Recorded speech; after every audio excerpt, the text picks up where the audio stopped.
Assalomu alaykum. Kamila Jafarovchilov sizlar bilan milliy sertifikat bepul onlayn darslarida birgamiz. Shunchaki videoga like bosib, komment yozib, videoni sertifikat olishi kerak bo'lgan tanishingizga yuboring. Demak, fevral so'nggi imkoniyat, so'nggi jang va so'nggi g'alaba bo'ladi sizlar uchun. Bu videoni do'stlaringizga yuborib qo'ying. Demak, boshladik. Aytgancha kanalimizga obuna bo'lib, kuzatishni davom ettiring. Boshladik. Demak, bizda birinchi masala geometriyaga doir bo'lyapti. Kuzatib borayotganlar bilishadi. Demak, geometriyaga doir masala. Xo'p, R radiusli doiraga ikkita muntazam uchburchak shunday ichki chizilganki, uning tomonlari o'zaro kesish nuqtasidan har bir tomon teng 3 bo'lakka bo'linadi. Demak, biz doira chizib olishimiz kerak ekan, imkon darajasi o'xshadi degan umiddamiz va bunga ikkita muntazam uchburchak chizamiz. Demak,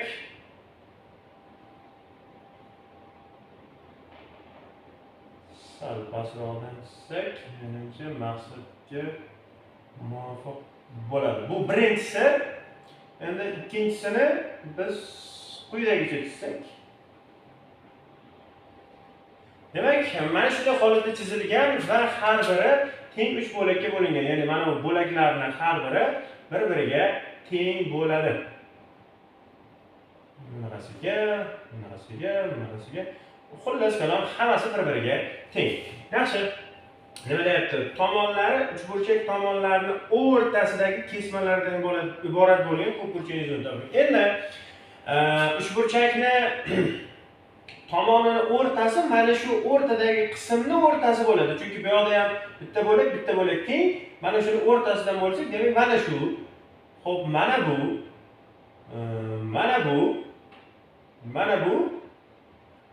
qism va mana bu qismdan tashkil topadi. Endi buni boshqa rangli markerda chizib qo'yamiz. Demak, mana shu berilgan ko'pburchagimizni qanaqadir ko'pburchak, o'sha olti burchakka o'xshayapti. Demak, mana shu ko'pburchagimizni o'sha yuzasini so'rayapti bizdan. Yaxshi. Endi bizda nima bor? Faqat aylanani radiusi bor, R. Demak, mana bu uchburchakni, ya'ni berilgan uchburchagimizni biz tomonini A deb oladigan bo'lsak, o'zimiz unga faqat tashqi chizilgan aylanani radiusi bor. U ham bo'lsa R ga teng. Biz formulasini bilamiz, ya'ni R barobar A taqsimda iltizosi 3 ga teng.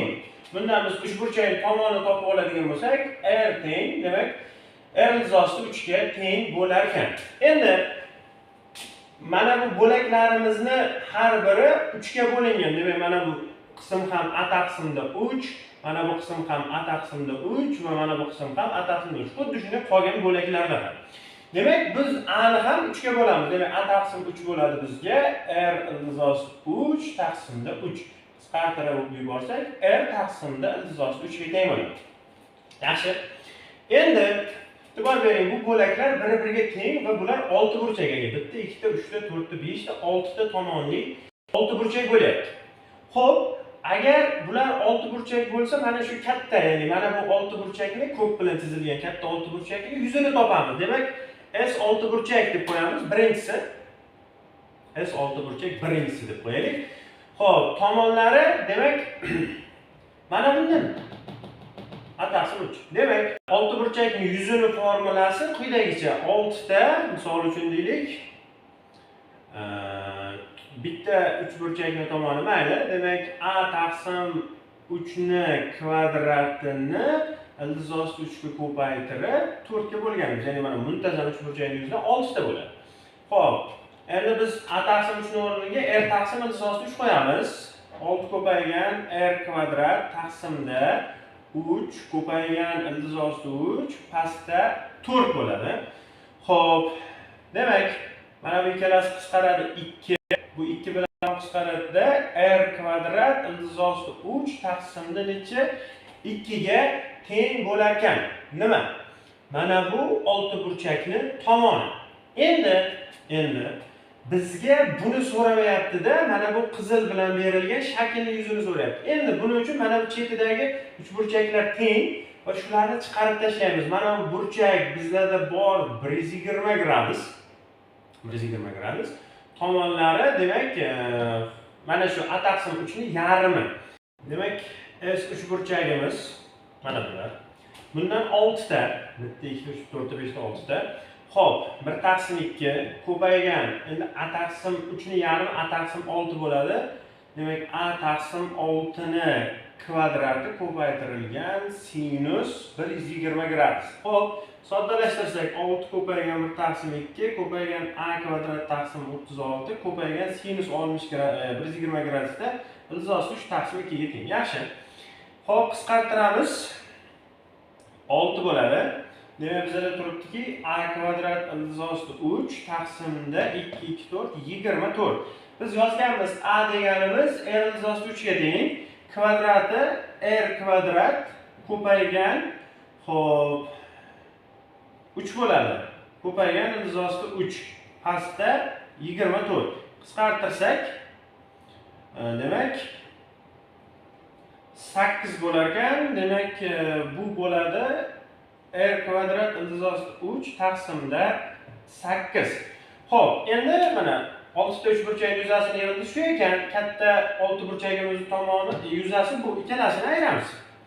Xo'p, demak r kvadrat ildizosi 3 taqsimda 4 uzr. Xo'p.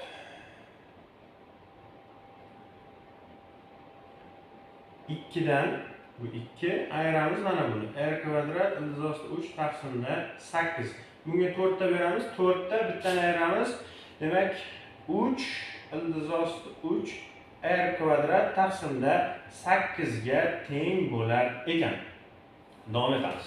Demak do'stlar, bizga sistemani yeching deb shart berilgan. Demak biz makhraj beramiz. Bunisiga y plus bittadan, bunga y minus bittadan. Va chap tomonini soddalashtirib olsak nima bo'ladi? Y plus 1 minus y plus 1 pastda y kvadrat minus 1 barobar 1 taqsim x. Demak, bizda y'lar ayrilib ketar ekanda 2 taqsimda y kvadrat minus 1 teng 1 taqsimda x bo'lar ekan.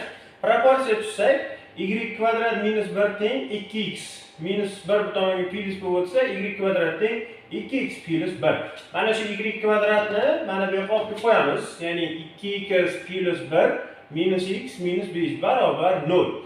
Xo'p, x minus 4 teng 0, bundan x teng 4 chiqar ekan. Yaxshi, x ni topdik. Endi y ni mana bu yerdan topsak, y kvadrat teng 2 kare 4 plus 1.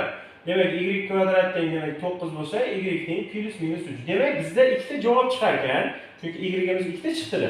X'imiz o'zgarmaydi ikkala holatda ham 4 yig'indi 4 minus 3. Demak, 4 3 va 4 minus 3 ga teng bo'lar ekan bizni sistemamizning javobi. Yaxshi, davom etamiz.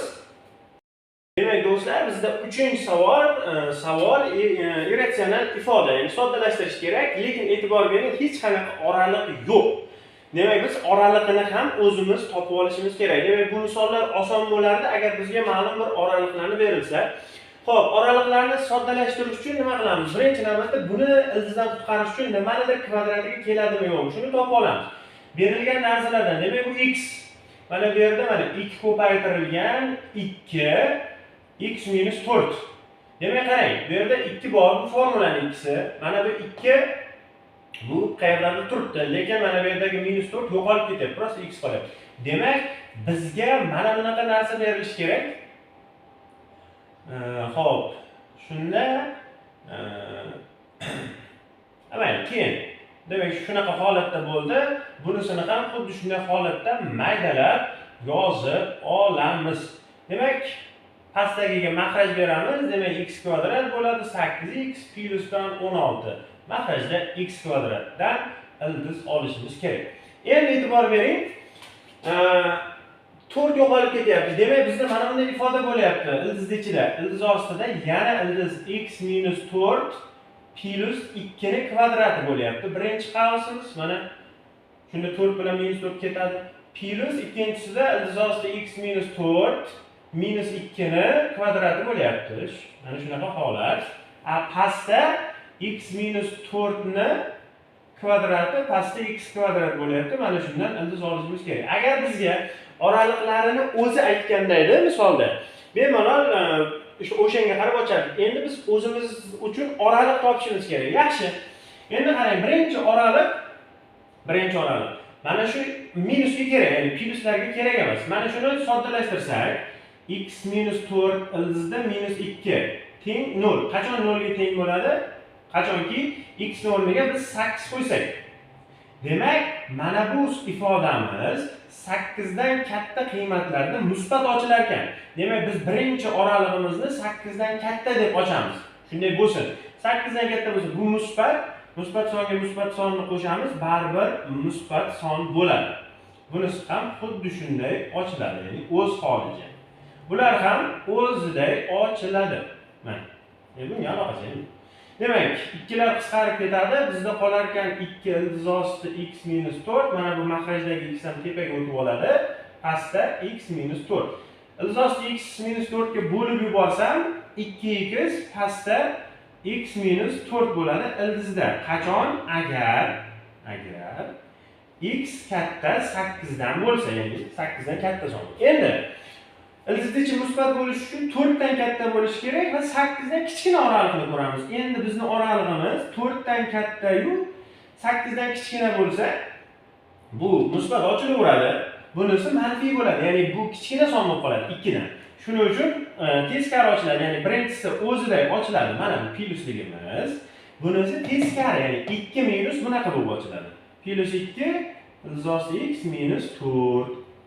Pastda bu yoqda, demak 4 dan ketib bu baribir o'ziday ochilaveradi bularni. Bularga hech qanday ta'siri yo'q. Demak, ildizosi x lar ketar ekan, bizda qolyapti 4.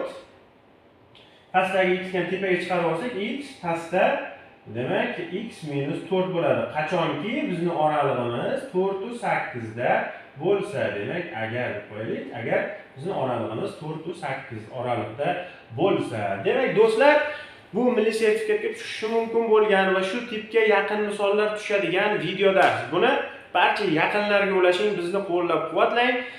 Ijtimoiy tarmoqlarimizga obuna bo'lib, yaqinlarga ulash bo'yicha esdan chiqmasin. Biz siz uchun harakatdamiz. Hali yana ko'rishamiz.